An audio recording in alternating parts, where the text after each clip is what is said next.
आप सब लोग का स्वागत है ऑनलाइन वॉरियर्स चैनल पे। मैं तेजस कुलशेष आज आपके सामने लेकर आया हूं। जैसे आपने कहा था कि सर ज्योग्राफी के ऊपर वीडियो बनाइए, तो मैंने आज इंडियन ज्योग्राफी पे फिर एक वीडियो लेकर आया हूं। पिछले वीडियो में हमने बात किया था इंडियन रिवर सिस्टम के बारे में। आज मैं बात करूंगा फिजियो ज्योग्राफी ऑफ इंडिया, जिसको हम बोलते हैं फिजिकल ज्योग्राफी ऑफ इंडिया के नाम से कहा जाता है। मैं धन्यवाद देना चाहता हूं अपने साथी केसरी नंदन श्रीवास्तव जी का, जिन्होंने इस पूरे वीडियो को डिजाइन किया है। और आज मैं पहला भाग लेकर आया हूं मैप के साथ। मैं फिर कह रहा हूं मैप के साथ। ज्योग्राफी में मैप का बहुत इंपॉर्टेंट रोल है। अगर आपको किसी भी लेवल का पेपर दे रहे हैं तो आपके लिए ज्योग्राफी अगर आपका सब्जेक्ट है या ज्योग्राफी आपकी कमजोरी है, तो मैं उन तमाम कमजोर साथियों के लिए कहना चाह रहा हूं कि भाई मैप को समझ लो। मैप से ही ज्योग्राफी आसानी से समझ सकते हो। रट के नहीं समझनी है, विजुअल के साथ समझनी है। कैसे जाननी है?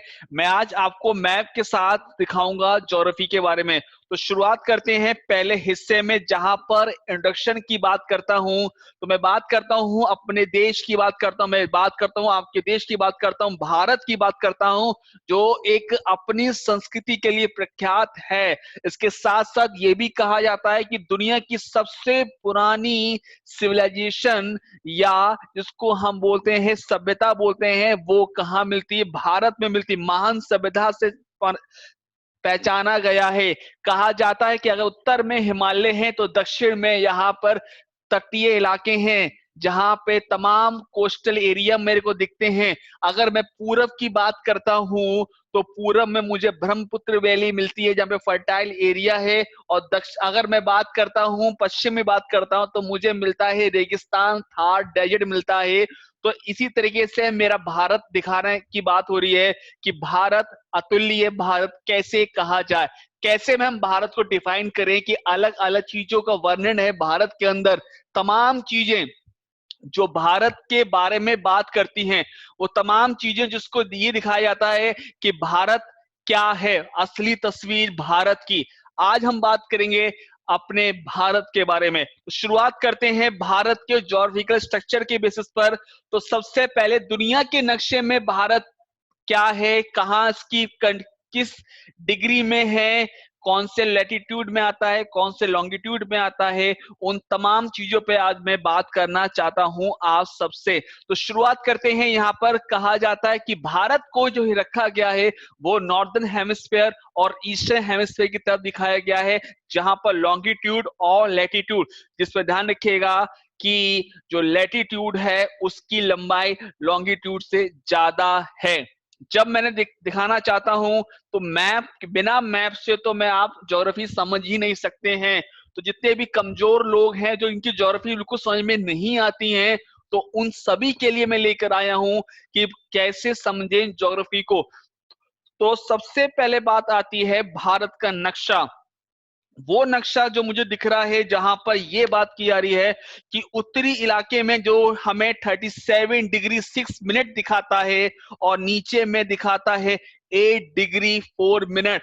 मतलब ये है कि उत्तरी से लेकर दक्षिणी तक जो हमारा क्षेत्र है, मतलब नॉर्दर्न पॉइंट और सदर्न पॉइंट के बारे में अगर हम बात करते हैं, तो वो एरिया हमारा कितना फैला हुआ है उस पर बात की जा रही है। वही बात ईस्ट से ले तक वेस्ट पे बात की जा रही है, जहां हमारा साउथ में कन्याकुमारी है और ऊपर हमारा इंद्रकोल, या जिसको हम केटू या गिलगिट के इलाकों में बात करते हैं। यहाँ कच्छ आता है, तो यहाँ अरुणाचल प्रदेश का वो इलाका आता है। तो उन तमाम चीजों पे हम चर्चा कर रहे हैं। तो नॉर्दर्न मोस्ट पॉइंट कौन सा है भारत का? तो वो है इंदिरा कॉल। नोट कर लो, कॉपी पेन निकाल लो। इंदिरा पॉइंट, इंदिरा कॉल के नाम से कहा जाता है। ये इंदिरा कॉल कहां पड़ता है? ये पड़ता है सियाचिन। जी हाँ, सियाचिन सुना होगा। हमारी देश की रक्षा में वहां पे जवान डटे रहते हैं। सियाचिन ग्लेशियर कहा जाता है, जहां सबसे कठिन होती है ड्यूटी। दुनिया के लिए सबसे कठिन ड्यूटी माने जाने जगह वो सियाचिन ही कहा गया है। उसके साथ साथ ईस्टर्न पॉइंट की बात करेंगे तो वो आता है किबिट्टू, जो अरुणाचल प्रदेश के राज्य में जो डिस्ट्रिक्ट में पड़ता है, इसके साथ सदर्न मोस्ट पॉइंट पड़ता है अंडमान निकोबार में। जी हाँ, अंडमान निकोबार में पड़ता है सदर्न मोस्ट पॉइंट, जिससे हम बोलते हैं इंदिरा पॉइंट के नाम से दर्शाया गया है। वेस्टर्न की बात करें, पश्चिमी की बात करें, तो वो आता है सरचीक। सरचीक जो हिस्सा है जो वेस्टर्न इलाके में दिखता है, जहां से मैं समझ सकता हूं कि वो जो पॉइंट दिख रहा है ये भुज इलाके में या कच्छ इलाके में पाया जाने वाला गुजरात का एक एक्सट्रीम पॉइंट है, जो मेरे लिए वेस्टर्न पॉइंट दिखाने जा रहा है। शुरुआत करते हैं बेसिक कॉन्सेप्ट और ज्योग्राफी का, जहां मुझे ये दिखाया जाता है कि हमारे जो तटीय इलाका है, मतलब ये जो इलाका है, इसकी जो लंबाई जो है कोस्टल लेन, वो कितनी है? 7,516 ये किलोमीटर में बांटा गया।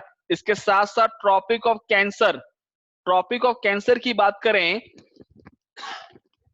इसको हम बोलते हैं मकर की रेखा, जो कुछ राज्यों से पास होती है, उसकी लंबाई 15,200 किलोमीटर है।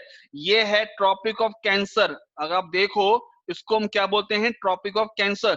गुजरात, यहाँ पर मध्य प्रदेश, छत्तीसगढ़, झारखंड, वेस्ट बंगाल, त्रिपुरा और मिजोरम, उन राज्यों से क्रॉस होते हुए जा रहा है आपका ट्रॉपिक ऑफ कैंसर। इसके साथ साथ भारत की उत्पत्ति, या फिर ये कहा जाए कि जो हमारा फिजिकल ज्योग्राफी बनाई गई है, उसकी उत्पत्ति हुई कैसे थी, तो सबसे पहले अगर हम बात करते हैं, मदस्कर एक एरिया पड़ता है अफ्रीका कॉन्टिनेंट में। ध्यान से सुनेगा, मदस्कर एक एरिया पड़ता है अफ्रीका कॉन्टिनेंट में पड़ता है आपका इलाका। अगर मैं बात करता हूं तो वहां से ये कहा गया है,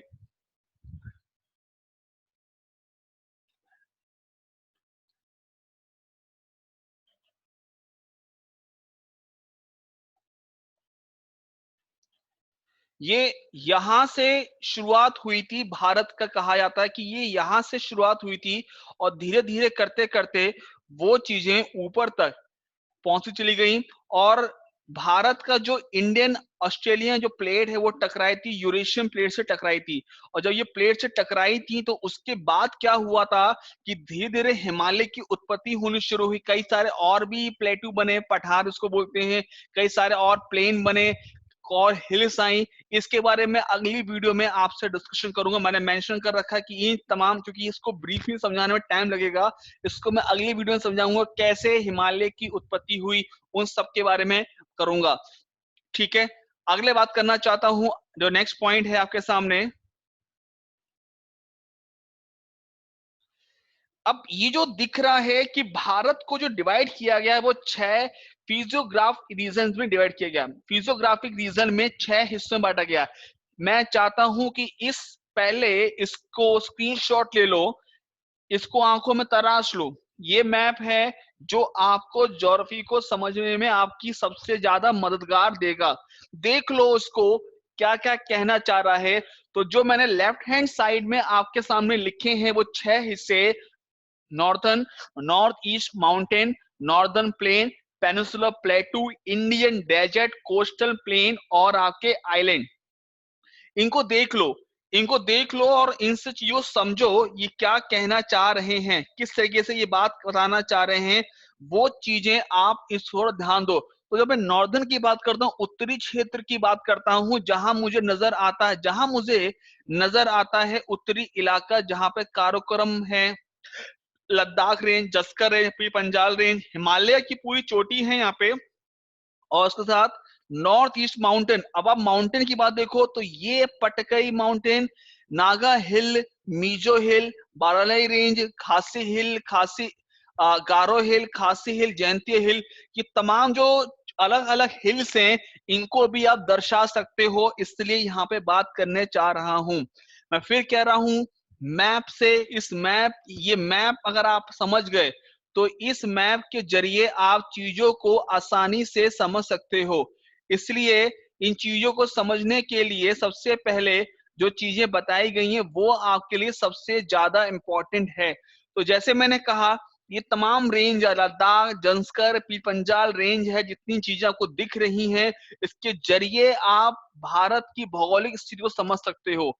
फिर जब नीचे आता है नॉर्दर्न प्लेन, जब नॉर्दर्न प्लेन की बात करता हूं, तो वहां पर इंडो गैंगेटिक प्लेन, ये नॉर्दर्न प्लेन पंजाब, हरियाणा, उत्तर प्रदेश होते होते पश्चिम बंगाल, बिहार, झारखंड से होते होते ये पहुंचता है, इसको हम नॉर्दर्न प्लेन बोलते हैं।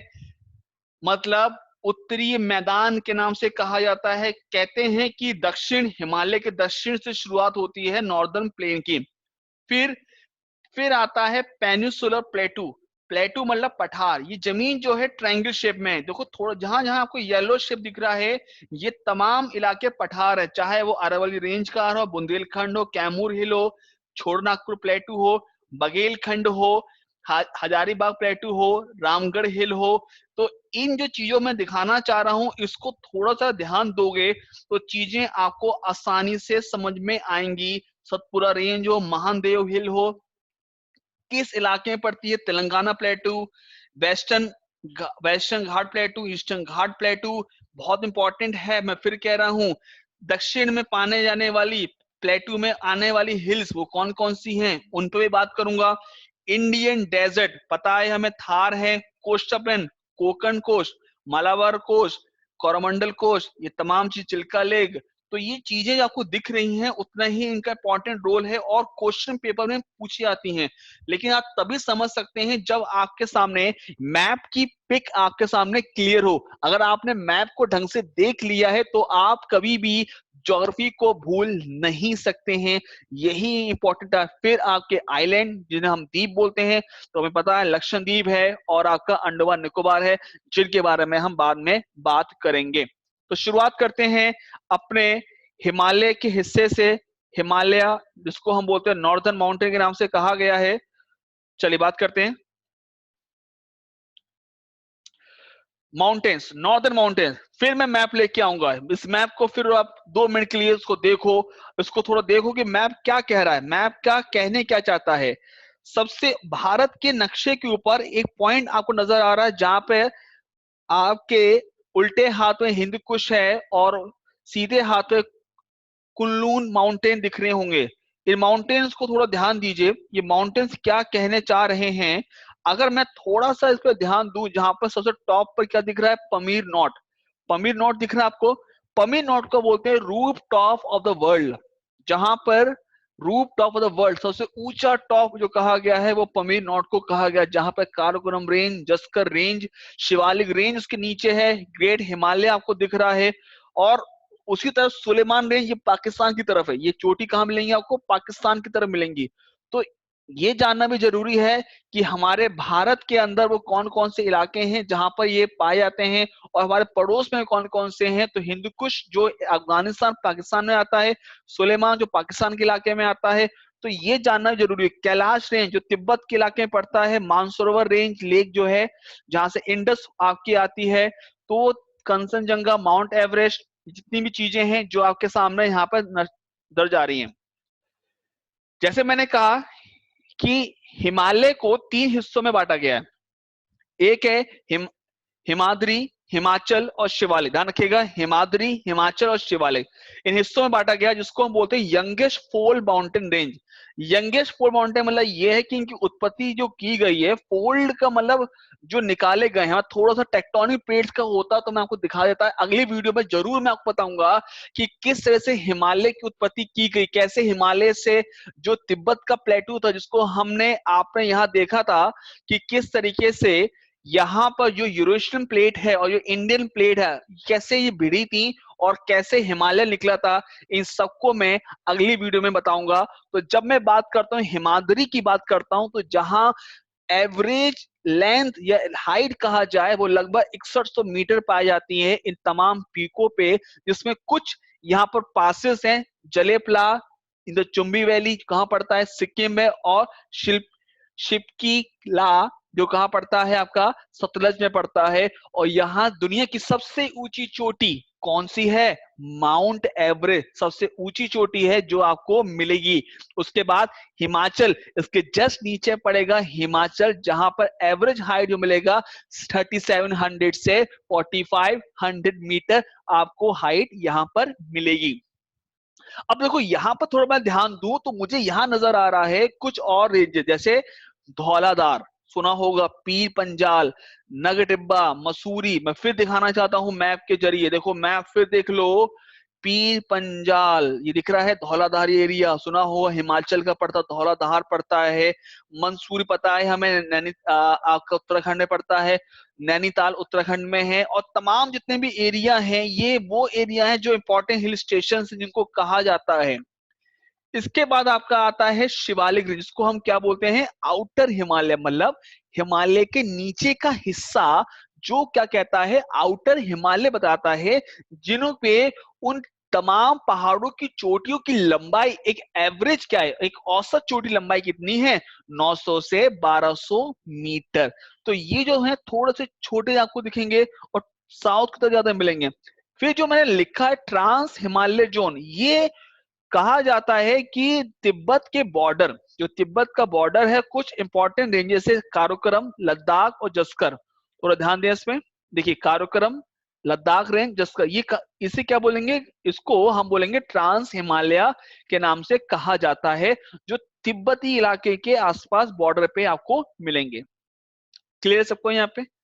और सबसे ज्यादा बर्फ कहाँ मिलेगी आपको, इन्हीं इलाकों में मिल, जहाँ पे आपने सुना होगा लेह के बारे में, लद्दाख के बारे में, वहां बर्फ बहुत 12 महीने में बर्फ गिरती है। तो ये तमाम चीजें हैं जिसके बारे में हम बात करें। चलिए आगे बात करते हैं। जैसे मैंने कहा, अब मैं बात करना चाहता हूँ नॉर्थ ईस्टर्न माउंटेन के बारे में, मतलब उत्तर पूर्वीय इलाकों में आने वाले तमाम वो पहाड़ी क्षेत्र कौन कौन से हैं, जहां पर एक मैंने शब्द दिया है पूर्वांचल, पूर्वांचल के नाम से यहाँ पे कहा गया है, जिसको हम पटकी बम देख सकते हैं। अरुणाचल और म्यांमार का बॉर्डर पड़ता है। नागा हिल, ये नागालैंड और म्यांमार के बॉर्डर पे है। और मीजो हिल जो मिजोरम इलाके में पड़ता है, जो म्यांमार के इलाकों को भी जोड़ता है। तो अगर मैं यहाँ पे अगर थोड़ा सा इस पे ध्यान दूं, तो मैं चीजों को समझ सकता हूं कि कैसे चीजों को यहाँ पर जोड़ा आपका जा रहा है। तो पटकी बम, नागा हिल और आपका मीजो हिल, इसके तहत हम समझ सकते हैं कि पूर्वांचल का क्या अंदेशा है। इसके साथ बांग्लादेश से जुड़ने वाली तमाम वो कौन कौन सी है, गारो हिल, खासी हिल और जयंतीय हिल, जो एक तरीके से ब्लॉक कर रखा है, सेपरेट कर रखा है गंगा और ब्रह्मपुत्र को, नदी को अलग करने में, ये अलग करने के लिए बनाई गई ये गारो, खासी, ये तमाम हिल्स हैं। तो आई होप ये समझ में आ रहा होगा किस तरह से जो नॉर्थ ईस्टर्न माउंटेन है, कैसे उनको दिखाया गया, जिसके जरिए आप चीजों को आसानी से समझ सकते हैं।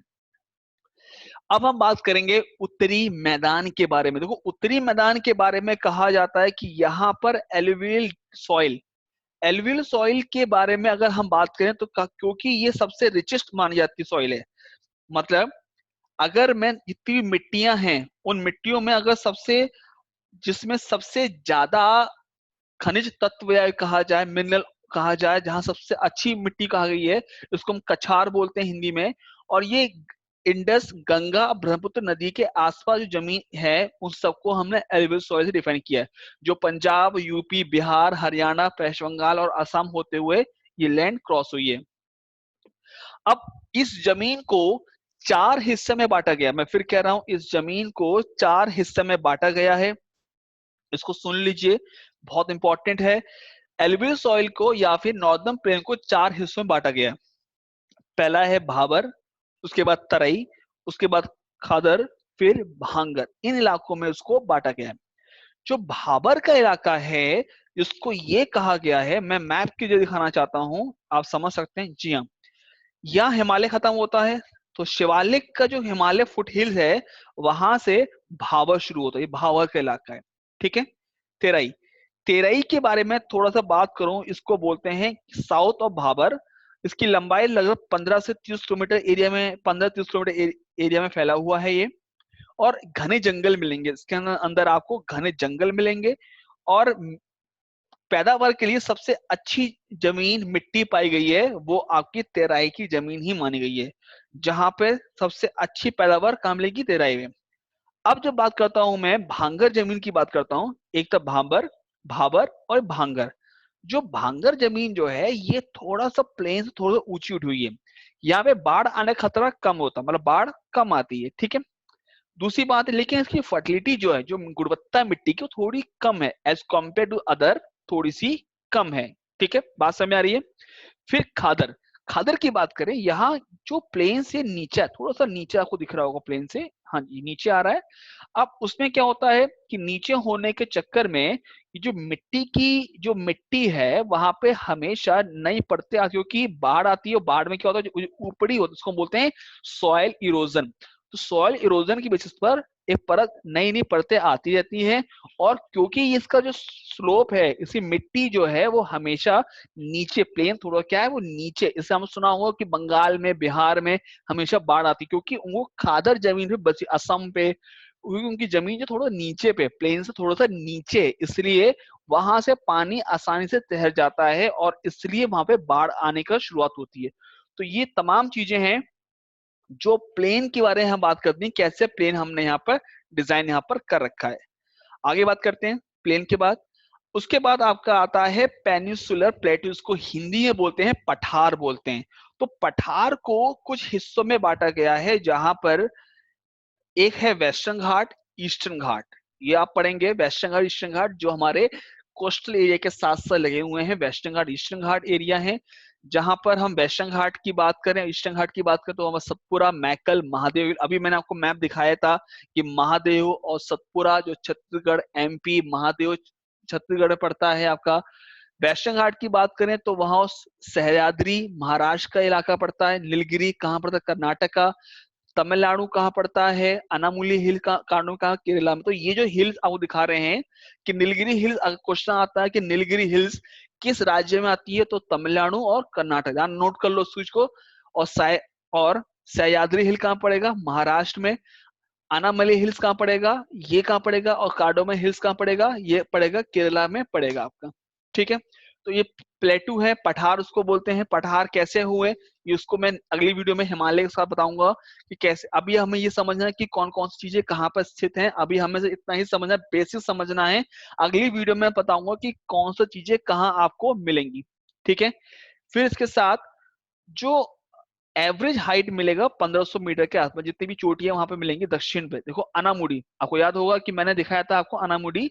अब मैं थोड़ा सा लेके चलूं आपको पीछे, देखिए आपको याद होगा ये, देखिए मिला आपको अनामुडी कितना, 2695। ये सबसे ऊंची चोटी है दक्षिण स्तर पे प्लेटू में, पूरे पठार इलाके में। प्लेटू में सबसे ऊंची चोटी कौन सी है, अनामुडी की है।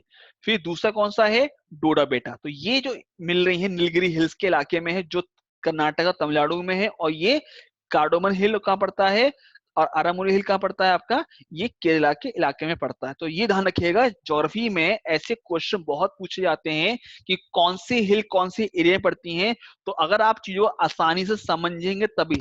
अभी मैं कहा था महादेव, मैंने कहा था छत्तीसगढ़ विंध्या रेंज, एमपी और छत्तीसगढ़ के इलाका बुंदेलखंड। देखो देख लो, बुंदेलखंड यूपी और बेतवा तमाम एरिया है। फिर आपका बघेलखंड, हजारी प्लेटू, छोटा नागपुर प्लेटू, सबसे रिचेस्ट सोर्स है, मतलब सबसे ज्यादा रिचेस्ट सोर्स कहाँ मिलते हैं मेरे को, छोटा नागपुर प्लेटू में मिलेंगे। फिर अरावली रेंज, ये भी एक इलाका है, यहाँ पे भी एक प्लेटू मिलेगा। मालवा प्लेटू भी आएगा आपका, ये सब मालवा प्लेटू एरिया आपका आता है। Satpura range, Ajanta range. ठीक है, तो ऐसी कई सारी चीजें हैं जिसको बारे में हम समझेंगे तो आपको चीजें आसानी से समझ में आएंगी। ठीक है,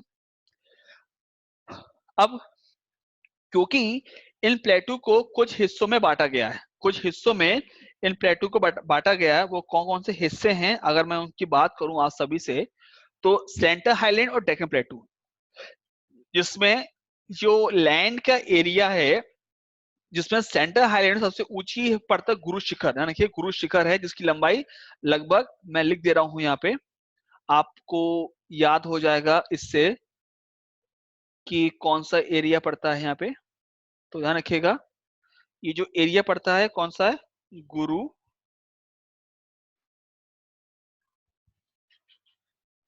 शिखर। ठीक है, ये जो गुरु शिखर जो एरिया है, ये जो हाईएस्ट पीक पड़ती है कहां पर, राजस्थान में। तो ये नोट कर लीजिएगा, गुरु शिखर पड़ता है राजस्थान में, जिसकी लंबाई 600 से 900 मीटर के आसपास आपको मिलेगी वहां पे, सतपुरा रेंज है। फिर थोड़ा सा मैं और लेके चलूंगा सेंटर, क्योंकि सेंटर हाईलैंड जो पड़ता है वो नॉर्दर्न प्लेन के सदर्न पार्ट पे, और उसको वो कवर करता है। जैसे मैंने कहा था कि ये ट्रायंगुलर ब्लॉक में है। देखो मैं दिखाना चाहूंगा, ये जो इलाके हैं आपका वो कहाँ मिलेंगे, आपका ट्रायंगुलर ब्लॉक में। ठीक है, आप जब आगे बात करेंगे तो आपको कहाँ मिलेगा ये,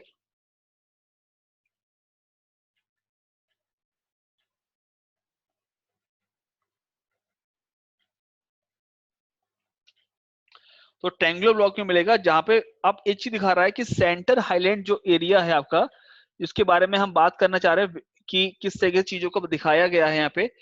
तो हाईलैंड नॉर्थन ईस्ट डायरेक्शन की तरफ, जहाँ पे ट्यूबिलिटीज हैं यमुना के आसपास, जहां से यमुना के आसपास जो ट्यूबिलिटीज है, विंध्या रेंज है, कैमूर रेंज में दिखाया था आपको मैंने, ताकि आपको चीजें आसानी से समझ में आ जाए। ठीक है, देखो ये चीजें, तो ये मालाबार हिल दिख रहा है आपको ये।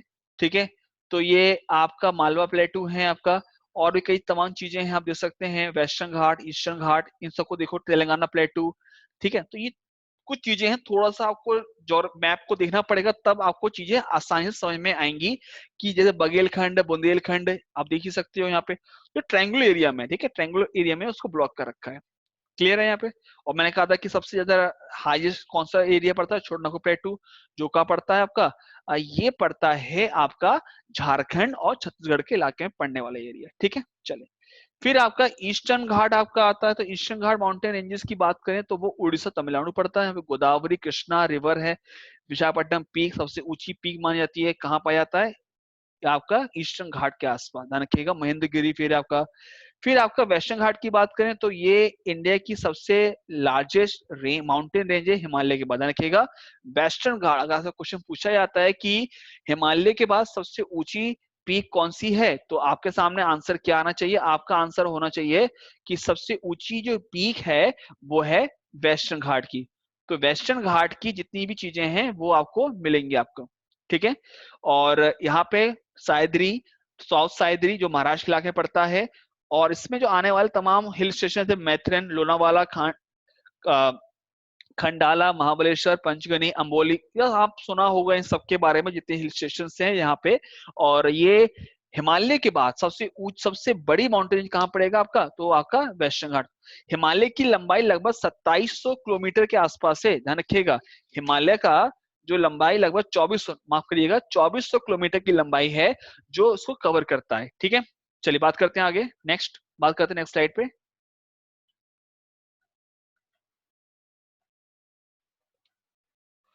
चलिए, तो ये तो था हमारा प्लेटू। अब हम बात करेंगे डेजर्ट के बारे में, जिसको हम बोलते हैं रेगिस्तान। भारत में रेगिस्तान इलाका पाया जाता है, जिसको हम ग्रेट इंडियन डेजर्ट या मरुस्थली के नाम से कहते हैं, जो अरावली हिल्स के नॉर्थ वेस्ट हिस्से में पड़ता है। ठीक है, यहाँ बारिश कम होती है, पता है बारिश कम होती है यहाँ पे, और यहाँ पे खेती भी कम होती है। ये राजस्थान, गुजरात, हरियाणा, पंजाब, यहाँ पे नदी कौन सी बहती है, यहाँ रखिएगा, क्वेश्चन पूछा जाता है कि थार डेजर्ट में बहने वाली नदी का नाम क्या है, तो उसका नाम क्या है, लूनी नदी के नाम से। ठीक है, फिर उसके बाद ग्रेट रन ऑफ कच्छ मिलेगा आपको। और यहाँ पे जो टोपोग्राफी कैसे है, लॉन्गिट्यूडल ड्यूज बनते हैं। ड्यूज का मतलब के ड्यूज को जैसे हमने रेगिस्तान में देखा होगा, जिसको हम यहाँ पे टिब्बा बोलते हैं, टिब्बा।